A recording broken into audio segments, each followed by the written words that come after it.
The exorcism of Anna Ecklund stands as one of the most chilling and well-documented cases of demonic possession in the United States, captivating people for nearly a century.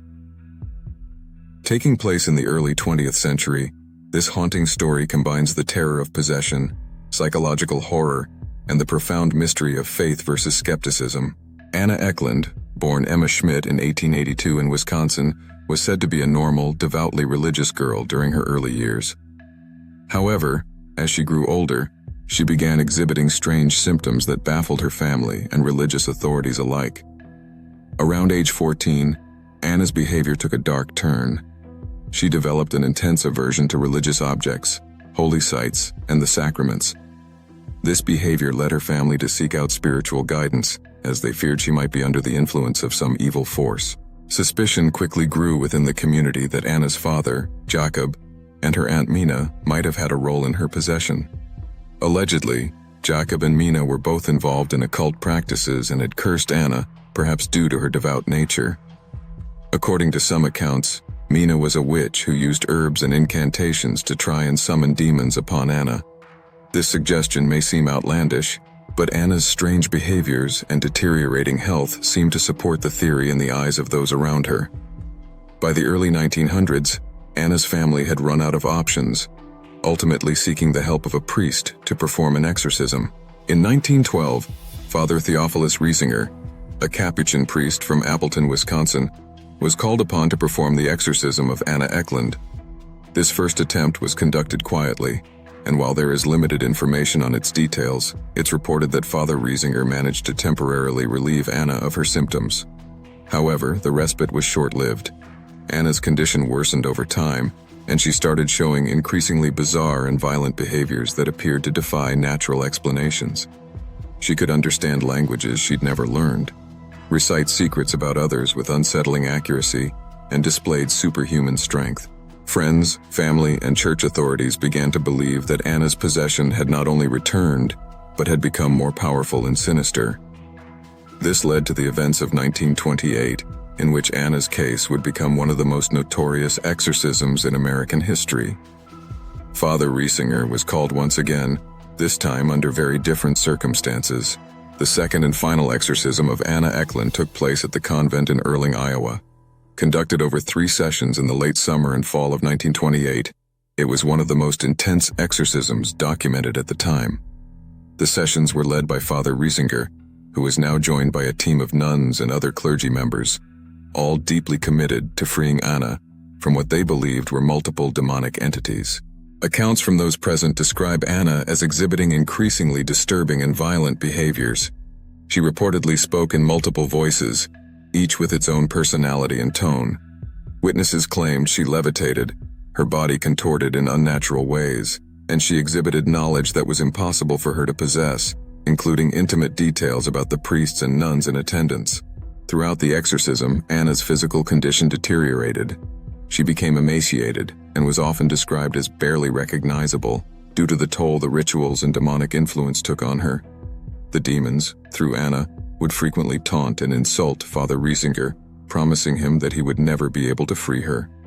This psychological warfare extended to the other attendees, as the demons through Anna would reveal the personal weaknesses and sins of everyone present, attempting to undermine their faith.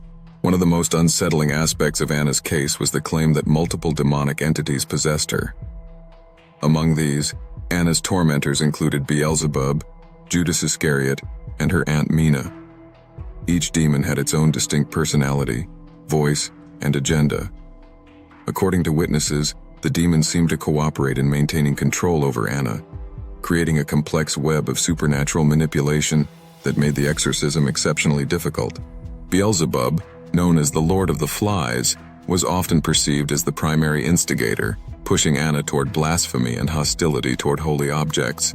Judas Iscariot, a name infamous for betrayal, was said to force Anna to reject forgiveness, making her believe she was beyond salvation. Mina, believed to be operating in retribution for Anna's pure faith, allegedly used spells and curses to bind these dark forces to Anna, ensuring they would persistently torment her.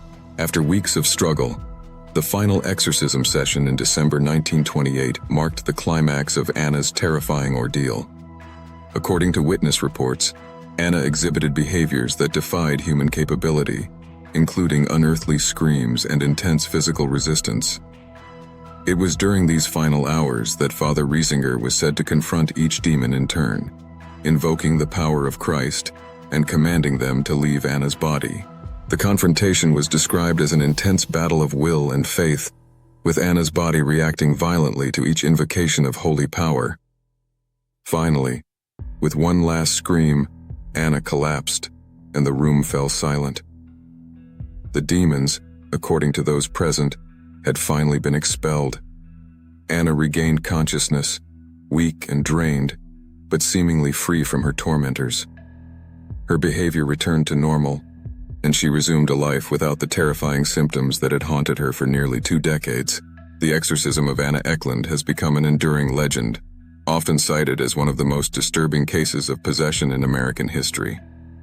The details of Anna's case were so compelling that it became the basis for several books, films, and scholarly debates. Father Carl Vogel, who wrote extensively about the case in Begone, Satan, contributed to its widespread recognition. His book remains one of the primary sources on the case, adding an authoritative weight to the story's supernatural claims. However, Anna's exorcism also sparked skepticism. Modern psychologists and paranormal skeptics argue that Anna's symptoms might be explained by mental health disorders, trauma, or suggestibility. The case has ignited discussions on the role of religion, psychology, and cultural beliefs in shaping our understanding of possession. Nonetheless, for believers, Anna Ecklund's exorcism is seen as a genuine confrontation between good and evil, a reminder of the power of faith in the face of darkness. The exorcism of Anna Ecklund is more than just a story of possession. It's a complex blend of faith, horror, and human suffering that has captivated generations. The haunting details, eyewitness testimonies, and enduring legacy make this case a significant chapter in the study of the paranormal.